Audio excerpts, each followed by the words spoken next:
দণ্ডকের জঙ্গলে কিভাবে তাদের নির্বাসন দেওয়া হয়েছে। 1977 সাল বামফ্রন্ট এলো ক্ষমতায়, জ্যোতি বসু কর্ণধার। 1977 সালে উদ্বাস্তু নেতা সতীশ মণ্ডল জ্যোতিবাবুর সঙ্গে দেখা করেন। জ্যোতি বসু বললেন, সরকার আপনাদের কোনো সহযোগিতা করবে না, আপনারা যদি নিজেদের উদ্যোগে সুন্দরবনে নিজেদের ব্যবস্থা করে নিতে পারেন করুন, আমার পুলিশ আপনাদের বাধা দেবে না। জ্যোতি বসুর কাছে যাইয়ে রাইটার্স বিল্ডিংয়ে বললাম যে আপনি আমাদের বাঙালি, সর্বা আপনার কাছে একটু অনুরোধ, এই আপনার পুলিশ দিয়ে এই এদের উপরে অত্যাচার করবেন। শেষ পর্যন্ত বলল, তোমার কথা কি আমার নেতাগিরি করতে হবে? এরপর সতীশ মণ্ডলের নেতৃত্বে এক প্রতিনিধি দল কুমিরমারি যান। সেখান থেকে মরিচঝাপি দ্বীপটিকে কিভাবে বাসযোগ্য করা যায় তার পরীক্ষা নিরীক্ষা করে ফিরে যান। এই রামবাবুই বলছেন যে এই ধরনের দ্বীপ পশ্চিমবাংলার সুন্দরবন অঞ্চলে রয়েছে। সেখানে উদাহরণস্বরূপ উনি বলছিলেন যে কুমারবাড়ি, মোল্লাখালী যে দ্বীপগুলি লোক বসবাস করছে, এগুলো তো জঙ্গল ছিল। আর এবার তোমরা চলো দেখো যে ওখানে বসবাস করতে পারবে কিনা। আমাদের একটা টিম চলে আসছিল এবং সেই টিমের সদস্য আমি ছিলাম। 3 বার সার্ভে করেছি। আচ্ছা, সার্ভে করে দেখেছিলাম এই মরিচঝাপি যেটা টাইগার প্রজেক্ট করে রেখেছে, মানে ফিক্সড ফর টাইগার প্রজেক্ট, সে জায়গাটায় শোন, এখানে কিন্তু বিজ্ঞান দিয়ে বুঝতে পারবো না, আমার বাস্তব অভিজ্ঞতা দিয়ে বুঝতে। ওই নদীর চড়া দিয়ে একরকম গাছ হচ্ছে ধানি গাছ, তার নাম। আচ্ছা, পূর্বপুরুষের মুখে শুনেছি নদীর চড়ায়, সমুদ্রের চড়ায় যেখানে ধানি গাছ হয় সেখানে চাষ করার জন্য প্রকৃতি বলে। আমরা দেখলাম যে হ্যাঁ, এখানে বসবাস করা যাবে। একটা প্রবলেম ছিল জলের, তো জলের প্রবলেমটার জন্য আমরা আগেই ওখানে টেস্ট করে নিয়েছিলাম এবং আমরা দেখেছিলাম যে ওই বাউন্ডারিতে ওদের কলেজে জলগুলি আছে তার থেকে অনেক সুন্দর জল, এমনকি আমাদের এই যেখানে বসে আছে দমদমের জলের থেকে অনেক বেটার জল ওখানে। বাংলার জল, বাংলার মাটি, বাংলার ভাষা, উদ্বেল হলেন দণ্ডকের মানুষ। মন্ত্রী রাম চ্যাটার্জি এবং উপদেষ্টা কমিটির সম্পাদক অশোক ঘোষ আশ্বাস দিলেন, আপনারা তৈরি থাকুন, আমরা যখন ডাকব তখনই বেরিয়ে পড়বেন। 1978 মার্চ হাজারে হাজারে উৎসুক মানুষ নিজস্ব মাটির উঠোন ফিরে পাবার স্বপ্নে বিভোর। মাটি প্রত্যাশী মানুষ দণ্ডক থেকে এসে পৌঁছলেন হাসনাবাদ। সেখান থেকে 4 ভাটার পথ পেরিয়ে ঘন্টা 4-5 হাতে টানা নৌকো করে পৌঁছতে শুরু করলেন মরিচঝাপি দ্বীপে। স্বপ্নের মাটি, স্বপ্নের মরিচঝাপি। ওরা মরিচঝাপি এলেন, ওরা সমাজের নিম্ন বর্ণের মানুষ। ওরা চাষি, কামার, কুমোর, জেলে, মজুর। প্রথাগত শিক্ষার অঙ্গনে ওরা অশিক্ষিত। ব্যবহারিক গুণে, অসামান্য দক্ষতায়, শিক্ষা, স্বাস্থ্য, অর্থনীতি, সংস্কৃতিতে স্বনির্ভর একটি আদর্শ গ্রাম করে তুললেন মরিচঝাপিতে। বড় স্বপ্নের নাম হল নেতাজি নগর। জলাশয় আছে, জলাশয়ের ভিতর দিয়ে মাছ তৈরি করে, বিশেষ করে চিংড়ি মাছ, এ তো ফরেন পাঠাতে পারবো, তখন ফরেন মানি আর্ন করবো। আমরা পশ্চিমবঙ্গ গভর্নমেন্টকে বলেছি আমরা ফরেন মানি আর্ন করে দেবো, এ বলেছিলাম। নিজেরাও বাঁচবেন এবং বৈদেশিক অর্থ উপার্জন হবে। আগে আমরা গিয়ে দেখতাম ওখানে স্কুল, কল বসেছে, দোকান, হসপিটাল, বিভিন্ন রকম রুটি কারখানা করেছে। আমরা গিয়ে মাঝে মাঝে গিয়ে দেখে আসতাম। ওই মরিচঝাপিতে যখন শরণার্থীরা এসেছিল, আপনার অভিজ্ঞতা বলুন তো, আপনি কি ওপারে গেছিলেন? ওপারে গিয়েছিলাম, এই যখন ওরা এসেছিল বাজারটার পড়ছিল দেখতে গেছিলাম। হ্যাঁ, কি দেখেছিলেন তখন? দেখছিলাম ওরা ওদের বাজার ঘাট, ওর কেনা বেচা। এই যে আমরা দ্বীপটা দেখতে পাচ্ছি, হ্যাঁ, এই দ্বীপটার মধ্যেই ইয়ে ছিল। হ্যাঁ, তিনি একটু কুজো মতো, চোখ দুটো খুব স্পষ্ট, জল জল করে চোখ। বলা হলো উনি মাস্টারমশাই, তার নাম হচ্ছে রঙ্গলাল গোলদার। তা আমাকে ওনারা বললো যে তোমরা আপনারা প্রশ্ন করুন, কি কি প্রশ্ন করতে চান, জানতে চান। আমি বলছি আমার কিছু প্রশ্ন আছে। তো অর্থনীতির লোক, সুতরাং আমি বলছি আপনারা যেখানে এসছেন কেন এসছেন। এখানে কি করে বাঁচবেন এখানে। তখন কতগুলি কথা বলেছিলেন, সেগুলি খুব ভালো। পরে যাচাই করে দেখেছিলাম যে খুবই বুদ্ধি দীপ্তি তার মধ্যে ছিল, তাই নয়, যুক্তি ছিল তার মধ্যে। এই আবহাওয়াতে কিন্তু আমরা মানুষ, কিন্তু এইখান থেকে কীভাবে সোনা ফলাতে হয় সে মন্ত্র আমাদের জানা আছে। দেখেছি ওরা কিছুটা জায়গায় ধান চাষ করেছিল এবং ধানের গোছগুলো কি বেশ মোটা মোটা হয়েছিল, মানে আমাদের লোকালে হচ্ছে যে সমস্ত গোছ হয়েছিল তার চেয়ে ভালো হয়েছিল, আমাদের নিচে চোখে দেখা। হ্যাঁ, ওখানে প্রচুর দোকান ছিল, ও মুদিখানার দোকান ছিল, জিলিপির দোকান ছিল। এই নোনা জল ধরে আমি বলে দিতে পারবো যে কখন মাছ আসছে, এবং সেই মাছটাকে, সেই জলটাকে আমরা রেখে দেবো করে ঘিরে, এবং 3 মাস 4 মাস বাদের থেকেই এই মাছ বড় হতে শুরু করবে। সেখানে ওনাদের সঙ্গে আমরা বল খেলাও করেছি। মাত্র 7-8 মাসের মধ্যে এও কি সম্ভব? মাথা ঘুরে গেল অনেকের। মুখ্যমন্ত্রী জ্যোতি বসু প্রমাদ করলেন, কোনো সরকারি সাহায্য ছাড়া, পার্টির আনুকূল্য, অনুকম্পা, সাহচর্য ছাড়া অশিক্ষিত মানুষগুলোর এমন কাণ্ড একটা দৃষ্টান্ত হিসেবে দাঁড়িয়ে যেতে পারে। অতএব তাদের সরে যেতে হবে। সরকার বলল যে ওদের ওখানে বসতে দেওয়াটা ঠিক হবে না, কারণ তার ফলে অন্যান্য উদ্বাস্তুদের আসার জন্য উৎসাহিত করা হবে, আর দ্বিতীয়ত ওখানে ওরা তো বসে জীবিকা অর্জন করতে পারবে না, সেটাও সরকারকে দেখতে হবে। তখন সুতরাং ওদের ফিরিয়ে দেওয়াই দরকার। তো কী করে ফিরিয়ে দেবেন আপনি বলুন? কিভাবে ফিরিয়ে দিতে পারেন? প্রশাসন কিভাবে ফিরিয়ে দিতে পারে? 1 জুলাই 1978 সাল সিপিএমের রাজ্য কমিটির বৈঠকে সিদ্ধান্ত নেওয়া হলো, যেসব উদ্বাস্তু পশ্চিমবঙ্গে এসেছেন তাদের প্রয়োজন হলে বল প্রয়োগ করে সরিয়ে দেব। 2রা জুলাই প্রমোদ দাশগুপ্ত সাংবাদিক বৈঠকে বললেন, ওইসব উদ্বাস্তুদের নিয়ে গভীর ষড়যন্ত্র চলছে, পরিকল্পনা সম্পূর্ণ হল। 1979 সালের 24শে জানুয়ারি স্বাধীন ভারতের ইতিহাসে আরও একটি হিম শীতল কালো দিবস।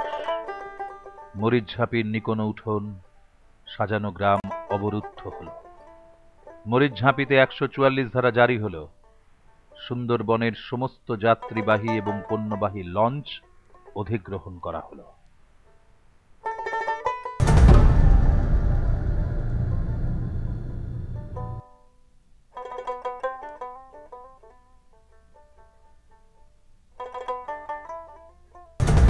ওরা বললেন যে সব লঞ্চ বন্ধ, নোটিশ দিয়েছেন, সিন্ডিকেটকেও লঞ্চ দিয়েছেন, ইউনিয়নকেও দিয়েছেন।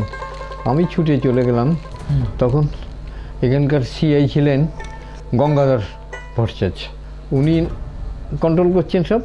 তা আমি সিআইয়ের কাছে চলে গেলাম, গিয়ে বললাম যে আপনার লঞ্চ, সমস্ত লঞ্চ, একটা লঞ্চও থাকবে না লাইনে, প্যাসেঞ্জার যাতায়াত করতে পারবে না, দূরের সব দূর দূর থেকে এসে বসে থাকবে, আপনারা কী করবেন? এত লঞ্চ, এত লঞ্চ, সমস্ত লঞ্চ কী করবেন?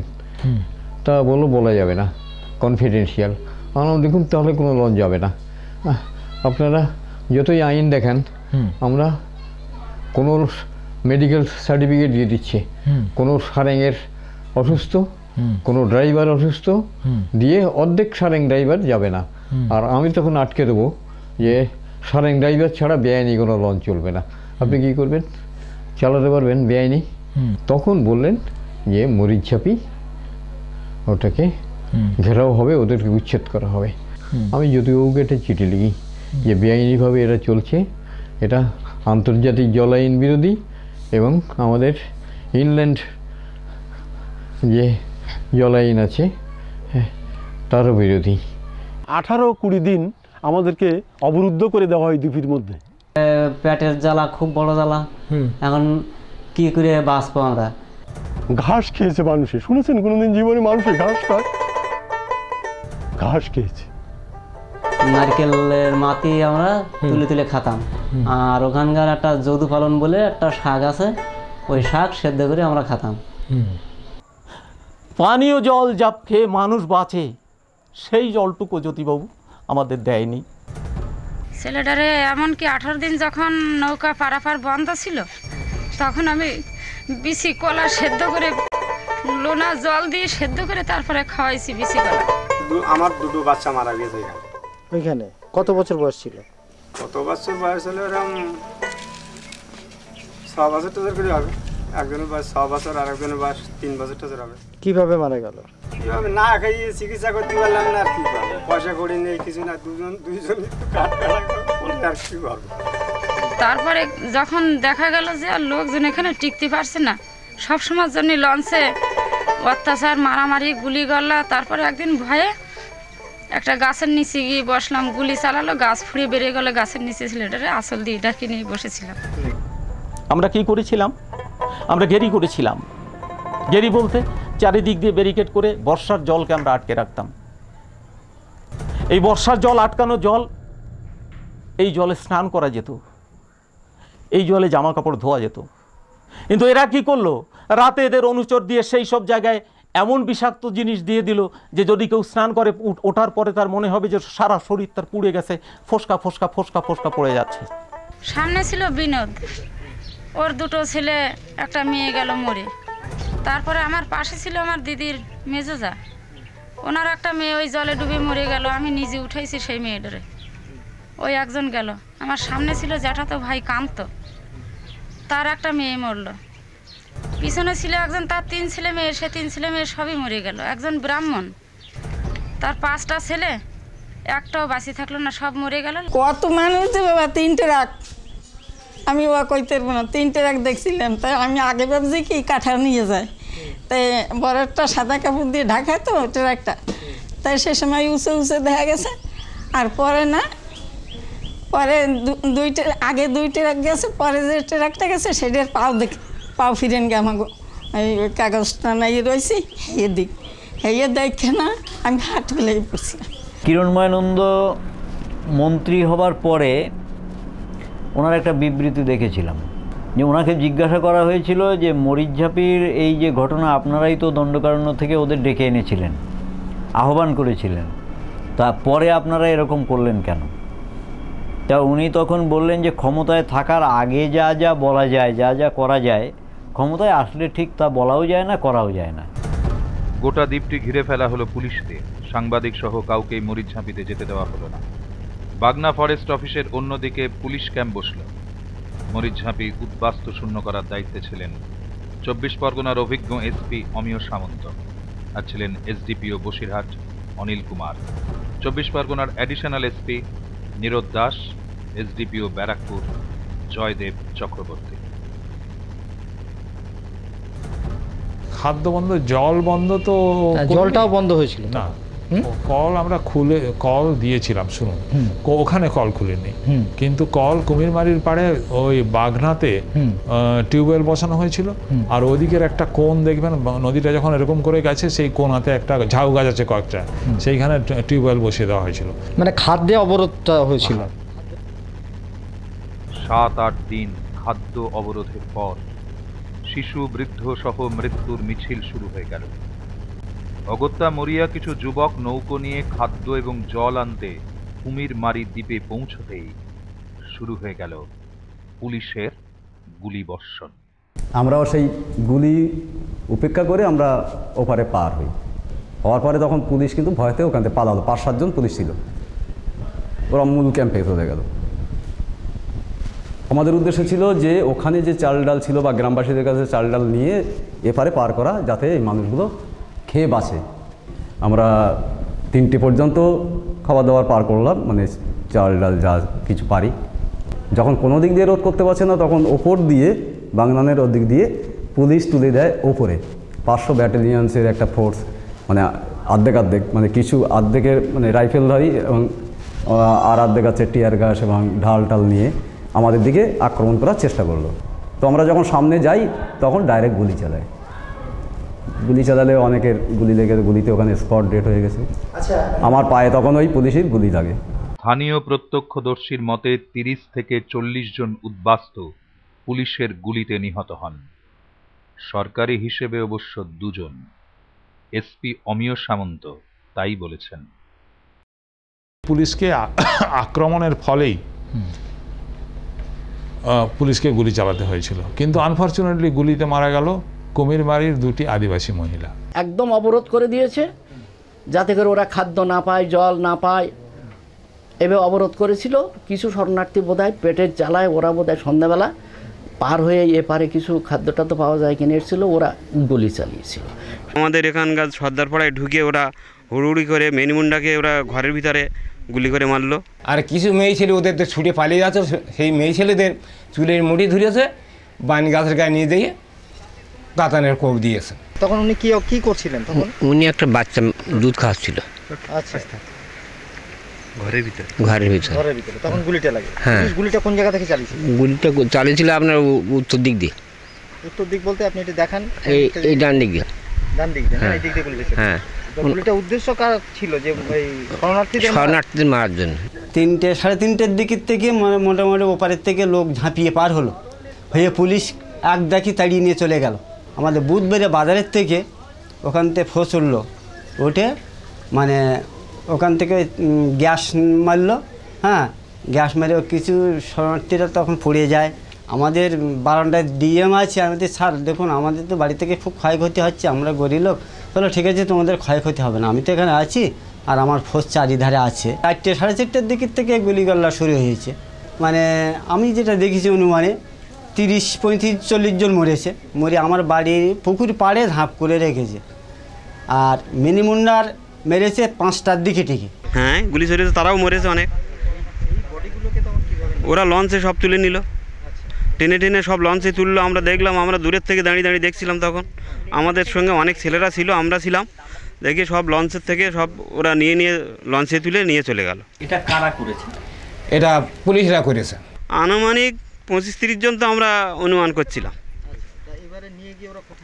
ওরা লঞ্চে করে নিয়ে গেল, কোথায় যে নিয়ে গেল তা ঠিক বলতে পারবো না। আইসি দেখলাম যে মা একদম পড়ে গেছে, সত্যি ঘটনা। আর বাসা বোনটা একটা ভাই, ছোট ভাই ছিল, সে ভাইটা নিয়ে পালিয়ে চলে গেল ওইদিকে। এমনি বড় ভাইটা দেখতে পাচ্ছি। আর 2টো পুলিশ এসে এখানে ঘুষি মারছে, এখানে ঘুষি মারছে, ও করতেছে। তখন বাবা তখন ওই অঞ্চলে চলে গেল, তখন মরে যাচ্ছে না, আস্তে আস্তে মরে যাচ্ছে। তখন কটা লোক আসলো, এসে ওরা নিয়ে একবার চলে গেল, লঞ্চে তুলে দিলে। হ্যাঁ, মাকে। ওখানে স্থানীয় মানুষ মারা গিয়েছিলেন একজন, নাম মেনিমুন্ডা। মেনিমুন্ডার ঘর ছিল, পরিবার ছিল, আর ছিল কুমিরমারির মানুষ। তাই তার হত্যাটাকে অস্বীকার করার উপায় ছিল না। কিন্তু প্রায় 40 জন ঠিকানাহীন উদ্বাস্তুকে লঞ্চে করে গভীর সমুদ্রে ফেলা হয়েছে। সরকারি হিসেবে যদি 2 জনের মৃত্যু ঘটে থাকে, তবে আরেকটি দেহ কার?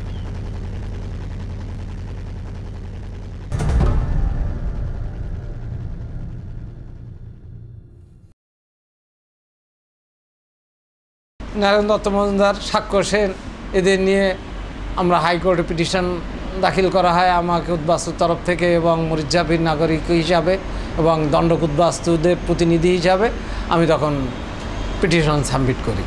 সাবমিট করার পরে একদিন, তারপর দিন আমরা অর্ডারটা পেয়ে গেলাম। হাইকোর্টের আদেশে 7ই ফেব্রুয়ারি খাতায় কলমে উঠে গেল অবরোধ।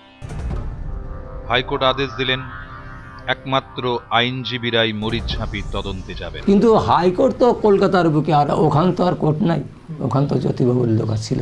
বাগনান থেকে আমি যখন ঢুকলাম তখন এসপি ছিল অমিয় সামন্ত এবং অন্যান্য পুলিশ অফিসাররা মাইকি বলছে, আপনারা ব্রত বিশ্বাসের কথা কান দেবেন না, আপনারা উঠে আসুন, হাইকোর্টের অর্ডার সঠিক না, এইভাবে বিভ্রান্তকর কথাবার্তা। মরিচঝাপিতে উঠে যে বিভৎস রূপ দেখলাম, অন্তত 20 থেকে 30টে শিশু মরে এক জায়গায় লাট দিয়ে রেখে দিয়েছে। পুলিশ দেখলে বামফ্রন্ট সরকার মনকে গলবে ওই বাচ্চা শিশুদের মৃত্যু। কুমিরমারি, মোল্লাখালী অঞ্চল আরএসপি প্রভাবিত। ওরা প্রথম থেকেই সহযোগিতা করে চলেছে, এটা জ্যোতিবাবুর পছন্দ হয়। উনি পাঠালেন বামফ্রন্টের মন্ত্রিসভার সদস্য, পঞ্চায়েত ও কারামন্ত্রী দেবব্রত বন্দ্যোপাধ্যায়। তারপরে আমাকে অমিয় সেন মশাই বললেন যে দেখুন, ওইখানে সত্যি করে আপনাদের প্রভাব, আরএসপির দীর্ঘদিনের প্রভাব রয়েছে, এবং মরিচঝাপিটা হচ্ছে গোসাবা যেখানে আপনাদের একটা ঘাঁটি রয়েছে কুমিরমারির কাছে, মোল্লাখালীর কাছে উল্টো দিকে। তারই উদ্যোগে একবার মরিচঝাঁপিতে গিয়ে তাদের অবস্থাটা জানা এবং তাদেরকে বোঝাবার জন্যে আমাদের 3 জন মন্ত্রীকে নিয়ে যাওয়া হয়। সিপিআইএমের তরফ থেকে শ্রদ্ধেয় বিনয় চৌধুরী মশাই ছিলেন, ফরওয়ার্ড ব্লকের তরফ থেকে কমল গুহ ছিলেন এবং আমাদের দল আরএসপির তরফ থেকে আমি সেখানে গিয়েছিলাম। এটা সিপিএম চাইনি ওখানে আরেকটা কলোনি হোক, তাহলে আসতে দিল কেন? আরেকটা তখন বুঝতে পারেননি। আর যেটা হয়েছে এখানে কলোনি বা উদ্বাস্তু হলে ওর আরএসপির ইনফ্লুয়েন্সটা বাড়বে, সুতরাং ওদের যে এই কর্তৃত্ববাদী রাজনীতি এবং এখানে পপুলেশনকে বাড়ানো যাবে না, এই ধরনের একটা মনোভাব কাজ করেছে। আমার যে মন্ত্রী দেবব্রত বন্দ্যোপাধ্যায় উনি আমাকে নির্দেশ দিলেন যে তিনি সরকারি এই প্রোগ্রাম পলিসি মোতাবেক তাকে যেতে হবে। আমাকে বলা হলো যে আপনি লঞ্চ ব্যবস্থা করুন। প্রথমে কুমিরমারি গিয়ে আমার মরিচঝাপির এপারে, যেটা কুমিরমারি এপারেতে আমরা নামি। তো সেখানেতে মিটিংয়ের ব্যবস্থা করা হয়, আরএসপির মিটিং, পার্টির মিটিং। সে মিটিংয়ে উনি বক্তৃতা দেন। বিষয়বস্তু হচ্ছে যে এই উদ্বাস্তুদের সঙ্গে আপনারা, উদ্বাস্তুদের হয়ে আপনারা যে বিক্ষোভ আন্দোলন করছেন সেটা আমাদেরকে দমাতে হবে। আমাদের অতটা এই সরকারি নির্দেশের বাইরে আমাদের যাওয়া ঠিক হবে না। রাম চ্যাটার্জির কথা জ্যোতি বসুর কাছেই আমি শুনেছি যে হ্যাঁ রাম তো এরকম সব কি বলছে, রামকে আমি বারণ করে দিয়েছি ওদিকে আর না যেতে, এরকম উনি বলেছেন। আচ্ছা, মরিচঝাঁপি নিয়ে যার উৎসাহ ছিল সব থেকে বেশি, দণ্ডক থেকে সুন্দরবন আসার ডাক দিয়েছিলেন যিনি, তাকেও উল্টো পুরাণ গাইতে বলা হলো মরিচঝাঁপি নিয়ে। তিনি হলেন রাম চ্যাটার্জি। তখন এই রামবাবুকে আবার দূত করে পাঠালেন জ্যোতিবাবু। পাঠিয়ে লঞ্চের থেকে উনি এর আগে কিন্তু আবার একটা কাণ্ড করেছেন রামবাবু। দেখেন যে এই উনি সবাই পরিচিত আমাদের, উনি ঢুকেছেন, সব চলে আসছে। এই তোদেরকে আমি এই মরিচঝাঁপিতে আসতে বলছিলাম। দেখেন কথাটা কি, চ্যাটার্জিদা নামুন, আসেন আমাদের মধ্যে বসেন। বলছে না রে দেখ সময় কম আছে, এমনি ঘুরতে ঘুরতে